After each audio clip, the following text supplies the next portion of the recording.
mooy. waaw ay la yéwén nag nañu waxante dëgg. man li wolof di wax ganaaru kenn nenu ma.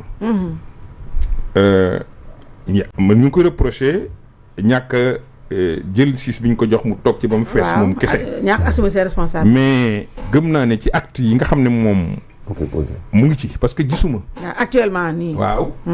man jàpp ma ne mu ngi ci ndax assumé wu ko bokk. kon damay jàpp ne. am na nu muy ni ñu ko gisee boobu perception bi nit ñi am ci moom. mooy am na jàmm. te it gisuma mu am yenn réaction épidermique yi. par rapport ak yenn comportement yeneen politiciens yi. donte il reste solidaire d'un parti politique. man jaxasewuma ko ak parti am déedéet. mais damay wax rek li nekk. personnalité dañu wutee. Diomaye n'est pas Sonko. Diomaye bokkul ak yeneen nit ñi ngi nekk biir Pastef. bu ko yàlla joxee cër bi gis naa ci taxawaay te da koy wax nit ñi di ko dégg. ak ni ma koy waxee ak humilité boobu. donte bu doon suñ sago mu nekk neneen. mu garder jikko boobu humilité bi. mais mu boole ko fermeté. ci yenn questions yi nga xam ne moom la concerné ñun moom la ñu fal mooy suñu président. est-ce qu'il n'est pas victime de son parti. déggoo li ma la wax déggoo dama ne la li tax bu fekkoon ne am na nu muy taxawee. bu amoon benn décalage. entre moom bu amoon moom boolewuma parteem du ma ko booleeg parteem parce que ñoo xam li tax ñun mu nekk li mu nekk. mais gëm naa ne nit ku baax la quand je lui dis vraiment jéewuma am ci moom benn compassion par rapport à ce que je vis. yàlla moom a tax di wax. acte yi mu posé man gisaguma mu posé acte. gisaguma mu posé acte boo xam ne. parce que day dem sax bañ xeeb ko ci ñàkk a posé acte. ku mel noonu nag mënu ko reprocher avoir posé des actes. bu fekkoon dafay poser ay actes. tonte sax dañ ne acte bi baaxul. mais quelqu'un qui ne pose pas d'acte tu ne peux pas lui reprocher d'avoir posé un mauvais acte parce qu'il n'en pose pas. donc présomption boobu ma am ci moom. moo tax ma gëm ne moom gëm na ne yàllaa ko fi teg parce que moom musul xalaat nekk président de la république. déedéet musu ko imaginer. bi muy wax na ko boppam. moom Sonko la bëggoon mu nekk président de la république. yàlla ne du nekk Sonko yow lay doon. foofu moom xam na ne yàllaa ko def président. le seul souci que nous avons aujourd'hui mooy Ousmane Sonko aurait dû aussi avoir la même lecture. Voilà. En sachant que c'est Dieu qui a fait de Diomaye un président et non lui. Malheureusement, il ne l'a pas. À l'heure actuelle, j'estime que jusqu'à présent, il n'est pas encore guéri du fait que tout était fait pour qu'il soit lui président de la République. Surtout quand il a été libéré, peut-être beaucoup de qu'on le veuille ou pas, à ce que nous rebattre la carte comme le voulait Macky Sall, pour être candidat, pour éventuellement, d'ailleurs ça aurait été une chose qui était dans les pipelines, que nous gagnions. Parce que bu fekkee ne candidat bi mu am moom mu ngi ci biir kaso bi gagné moom bu nekkoon candidat bi ci biti gëm naa ni day gagné. Mais comme yàlla mooy dogal yàlla a décidé autre chose. loolu aussi psychologiquement. il faut que ñu nangul ko moom Sonko nit la. il se dit peut-être chaque fois mu ngi nekk ci situation avant élection présidentielle avant ñu def candidature yi. mun na am il n'est pas encore guéri de cette choc.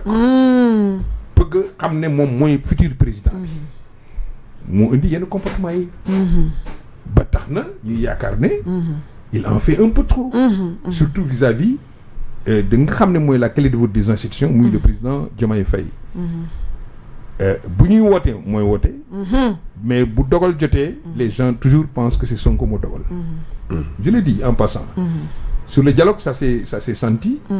Il a fait une déclaration pour appeler nit ñi ñu ñëw def dialogue autour du système politique. Premier ministre ne non politique problème politique amul Sénégal. Il y a des questions économiques. woote nañ dialogue bi. dem na de tourner ji. mais moom mooy président au Pastef. Si le Pastef doit se prononcer sur ces questions. C'est lui qui doit le faire. moom waroon na assumer. statut wu patron au Pastef. jël position de manière claire devant les Sénégalais. pour dire que. ñun waa Pastef ñun lii la ñu xalaat te kenn du ko reprocher parce qu'il est dans un parti politique bu boobaa amul dédoublement fonctionnel malheureusement on l'a pas entendu il n'a fait aucune déclaration il n'a pris aucune position il n'a sorti aucun communiqué ça signifie quoi ça signifie pour qu'il n'est pas d'accord avec le dialogue s'il est d'accord ou pas en tout cas mu ngi taxaw di xaar lan la dialogue bi jur ak lan lañ ciy def merci donc li indi noppeem daal moo jaaxal nit ñi il faut me surprendre. et puis si noppi bi tamit noppi aussi wax la mais foofu sax dafa ñu may ñu dugg directement ci mais yeneen dialogue yi amoon. daaw musul dem le second de Macky Sall. il était dans le jeu. maanaam Macky mënuloon oote dialogue nekk patron APR ba pare. nekk di ci waxal APR. waaye ki nekkoon topp ci moom. moo doon topp léegi moom moo doon wax ak ñun. ci dialogue mais surtout que les travaux sont en cours. waaw mu ne fi ñu ko travaux yi dem. dem voyager. waaw man est-ce que boobu sax dama ko fàtte. waaw non li tax commencé nañ ba pare. ñaari agenda yi daal daje na. ba pare donc il faut montrer autrement. voilà que il est contre. il est contre ba pare ça m'intéresse pas. foofu grand. c'est que man gis nga man tout le temps damay wax gars yi ni leen Ousmane Sonko. il est sincère si. dafa nekk nit koo xamante ni. soo ko bëggee di àtte. dee ko àtte sur ses actes. li muy def. les actes qu'il pose. dee ko àtte ci actam yooyu. ay wax boo ko ci naree àtte. di nga nërmeelu juróom-ñaari yoon. dëgg la. il a posé un acte fort. très fort. très fort. très fort. def nañ ouverture dialogue. mu toog tey dina sëgg si téléphone am. il n'a pas pris parole.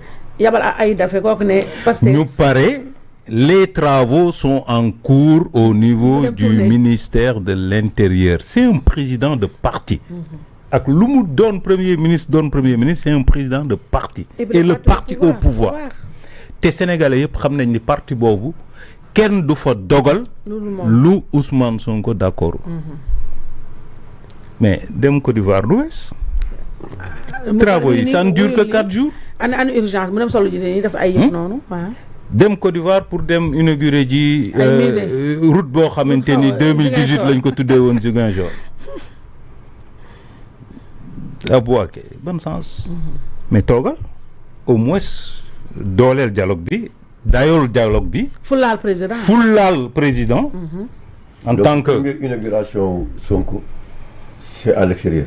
non bii ma deuxième bu fàttee bu mu demoon keroog. non demoon na. da nga fa demoon na keroog ci kii Thomas Sankara. demoon na bu Thomas Sankara. bu Thomas Sankara. donc moom daal moom toutes ces réalisations c'est à l'extérieur. waaw bii nag sax dafa jarul inauguré. non parce que 2018 la woon voilà bii lii moom jumelage bi moom 2018 la ko tuddee Ziguinchor. kay yow tamit sax tuuti. boobu bàyyi sa réew di am politique. mais bu leen fàtte jat la demee fu réew mi toll xam nga ne bu c'est que sànq grand. ma jëlaat affaire bi tuuti. da ngeen wax lu am solo loo xam ne kooku moo ñemee ñu dugg suñu ndax on joue avec l'heure te bëgg naa ñu yëkkati 18h30. ñu def donc mode fast track parce que ligue des champions yi. moo tax ma bien mode fast track tey. léegi Ousmane lu mu mës a wax mën nañu wax ne lu mu mës a wax ci la ko concerné moom waxuma ci fu état bi yooyu ay naxee mbaay la. mais lu mu mës a wax ci lu ko concerné moom def na ko ba mu ne day tëj Lat Diop tëj na ko. ku mu sama naan def na ko. dialogue bi bëggu ko. teel salaamaaleykum maaleykum salaam. wax na ko te ba mu ko waxee ba tey démentirul boppam. les actes qu'il pose. les actes qu'il pose voilà ba mu ñëwee toog ca yëf yi ouverture ba. téléphone am la sëgg xëy na da doon xool la xew ci compte dialogue rek yooyu. mais waaw yooyu yàbb ci ba pare yabal Ayib Daffé xam nga Ayib Daffé man moom laa woo ne si moom laa gis mi ngi nii wuyul fii ñëpp ngi xool fee xool image bi moom mu sëgg ci téléphone am totalement décalé. ci li fa xew intéressé wu ko ba bari mu yabal Ayib Daffé laa wax ne c'est l'exécuteur des sales besognes du PASTEF.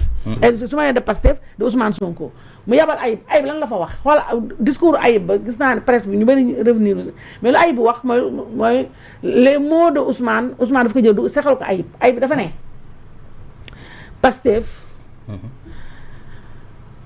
bëgg na dialogue waaye bëggul dialogue te loolu nii la ko Ayib waxee. effectivement bëggul dialogue. ku yaakaar ne. au sortir de ce dialogue là. dañuy arrêter reddition des comptes bi juum nga ndax reddition des comptes pour départager ñoom Pastef ak le reste de l'opposition élection la wala justice. lii la Ayib Daffé wax. exactement Ousmane sëgg ba mu xëyee suba lu ma def ne tër. dem fi ñu toll du fi ñëwaat te bu paree Côte d'Ivoire xam nga tey paree Côte d'Ivoire. ma ngay go Freetown. dem Conakry. 3 jours buy ñëw day fekk. buy ñëw fekk commission yi jeex. mu fekkee sëñ bi di koy bu ko neex du dem wala bu demee mu toog donc yooyu.